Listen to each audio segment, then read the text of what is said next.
Have you ever asked yourself what happened after Pablo Escobar died? Oh, and I don't mean the afterlife or anything like that. I'm talking about what happened to his wife, his daughter that he loved so much, his son, his cartel, and all that money he had. No one seems to talk about these things, and maybe no one cares, but we definitely do.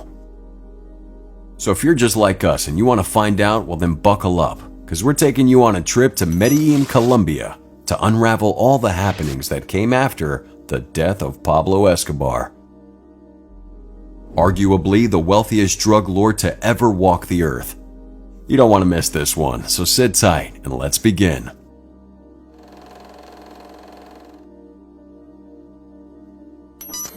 The day was December 2nd, 1993, and the entire Colombian army was in search of Pablo Escobar. No, that's wrong. Half of Colombia was searching for him. I'm talking about rival cartels, a special force of lethal mercenaries called Los Pepes, and even his own family. They were all diving into the deepest and dirtiest corners of Medellin, looking for Pablo Escobar. Okay, pause. You're probably wondering, what the heck did I just say? Well, what I just described for you was the final hour or maybe even 30 minutes before Escobar died. He went into hiding after the Colombian government announced their plan to move him into a standard prison facility. But Pablo, being the stubborn and egotistical man he was, didn't want to go. At this point, the Colombian government and a group of paramilitary who weren't scared to cross the lines of morality and legality just the way Pablo had done, began a nationwide manhunt for him. Now, back to my story. Pablo, for the first time in his life, was celebrating his birthday outside the usual tradition of partying with his family. He needed to speak to his family real bad. He decided to risk it all and put a call through to his son. The Colombian government was able to intercept that call and pin it to a cell tower close to his location. Immediately, they locked on the hideout. They sent the convoy of armed military men with one instruction: shoot Escobar on sight. Pablo Escobar knew that he had probably made the biggest mistake of his life. He tried escaping through the roof of his hideout, but it was too late. The entire building was roaming with soldiers within minutes.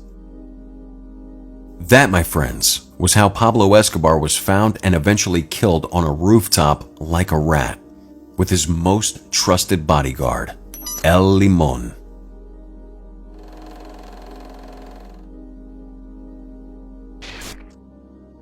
His wife, Maria Victoria Henao, felt extremely bad after hearing the news of his death. I mean, if he never placed a call to him, he might have lived longer. With his death, he left behind the Mexican cartel, his wealth, properties, and some very expensive artifacts. But the most prestigious thing he left behind was his family. After his death, members of the Mexican cartel turned to his wife to emerge as the head of the cartel. And that's because while Pablo was alive, they both ran the cartel together, putting her in the perfect position to continue running their affairs. But Maria wasn't cut for all that. In fact, she wanted absolutely nothing to do with the cartel or cocaine. She took her two children, Manuela and Juan Pablo, and flew away across the world to seek asylum in Africa's Mozambique. But the Mozambican government denied her entry into their country.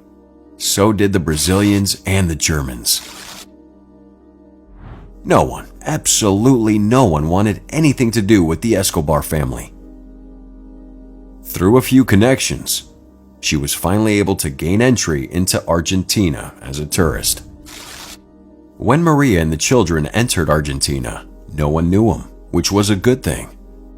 But the twist is, her name was all over the news as a member of the Medellin cartel, and primarily as the wife of Pablo Escobar. Given the fact that Escobar had killed thousands of people, you don't need a soothsayer telling you that anyone in fact, would be willing to retaliate the same evil on his family. Maria knew this, and knew she had to make a tough decision. She decided to get her name changed. She changed her name from Maria Victoria Henao to Maria Isabel Santos Caballero. This allowed her and her family to live in peace for the next couple years, until the Argentine government found her in 1999. Eventually, Maria and her son Juan Pablo were arrested in 2000 for charges on money laundering. You've got to feel this woman's pain. After suffering the infidelity and narcissistic acts of Pablo Escobar for 17 years, she was the one carrying his cross even after his death. She was imprisoned by the Argentine government for a couple of months, but after they couldn't tie any links of drug trafficking to her and her son, Maria and Juan were released. Maria went on to live with her family hidden in Argentina for the next 2 decades before releasing her book, Mrs. Escobar, My Life with Pablo. On the other hand, Pablo's son couldn't live a peaceful life. He changed his name from Juan to Sebastian and released his own book, detailing the soft and kind-hearted side of Pablo Escobar. But that didn't stop people from coming after him. Most Colombians felt he was going to pull off an action movie sequel by avenging the death of his father. But Sebastian didn't like the diabolical things his father did. He went as far as condemning the Netflix series on Escobar, Narcos, saying the series glorified his father rather than condemning the evil he had done. Now, does that look like the kind of man that would want to take revenge? I certainly don't think so. And why would anyone want to take revenge for Pablo? Pablo was responsible for the killing of over 4,000 Colombians. The most sinister of his killings came when he killed over 40 underage girls, after one of them reported his cartel's sexual exploitations with teenage virgin girls to the police. Can you even believe that? It's totally insane to think anyone would do a thing like that, and Sebastian felt the same. In an interview, Sebastian narrated how he had escaped more than 9 kidnap attempts in Argentina. These attempts to kidnap him came after Forbes released a publication stating that Pablo Escobar left behind more than $3 billion. But one thing these people didn't realize is that all that money was left behind in Colombia after Pablo died.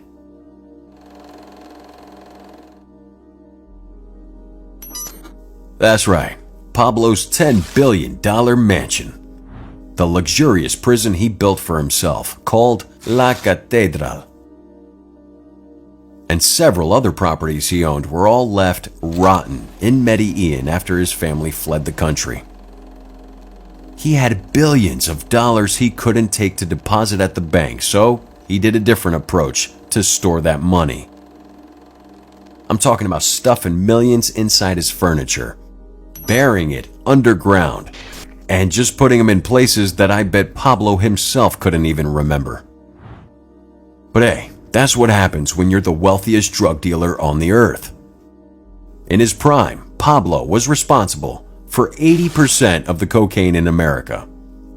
He even went as far as burning a whopping $2 million when his daughter was feeling cold because they had no logs for the fire. Man, just imagine to have that kind of money. Anyways, Escobar's Medellin home before he died, known as the Monaco Building, was blown up with explosives by rival cartels. This building wasn't the size of a football field or as tall as a skyscraper guarded by top security. It was simply just Escobar's home. After the 6-story building became deserted, the Colombian government took possession of it and turned it into a tourist attraction for people who wanted to get a glimpse into Escobar's life. However, as members of the community walked past it every day, it was a constant reminder of their loved ones who died at the hands of Escobar. So, in 2018, the government decided to bring down the building and turn the land into a memorial for the victims of Escobar's terror. Another of Pablo Escobar's homes that went down in ruins was his luxurious getaway home in Guatape. It was named La Manuela, after his daughter Manuela Escobar, and was Escobar's place to take his mind off his business for a little while. The crazy thing about this building is that it got destroyed even before Escobar's death. a rival cartel loaded over 200 kilos of TNT explosives, blowing up more than half of that building while Escobar was hiding. A few years later, nature took over that place while scavengers broke parts of the structure in search of any of Escobar's hidden and buried valuables.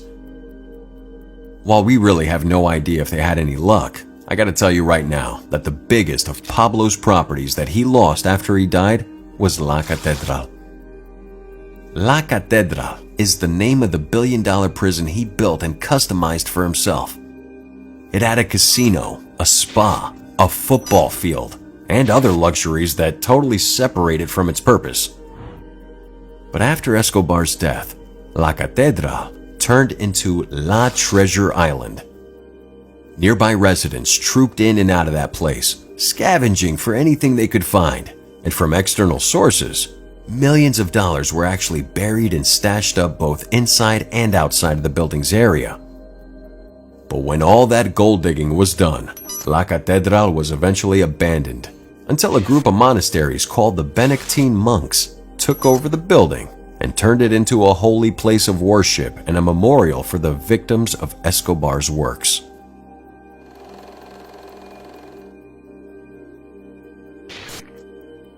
Now, the big question you probably have on your mind is, what happened to his cartel? The Medellin cartel? Well, once the king and queen were gone, the entire cartel fell apart. Most of the members were imprisoned, while others were killed in cold blood. A few of the cartel members that were left had to seek refuge with rival cartels, like the Cali cartel. These rival cartels eventually took over cocaine exportation from Colombia to the US and other parts of the world.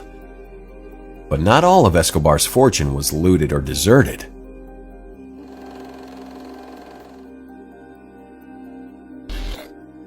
Before he died, he built schools, hospitals, shelter homes, and other commercial infrastructure for the people of Medellin, while he slaughtered anyone who dared to stand up against him or challenge his authority. And that made his life somewhat paradoxical. On one hand, he was seen as a hero. On the other, he was seen as the devil dressed in Prada. Now, my question to you is, can the actions of Pablo Escobar be justified, or is he the devil everyone says he is? We have to know your thoughts in the comments down below. Now, the video showing on your screen right here is just as good as this one. You might want to check that out. I'll see you there.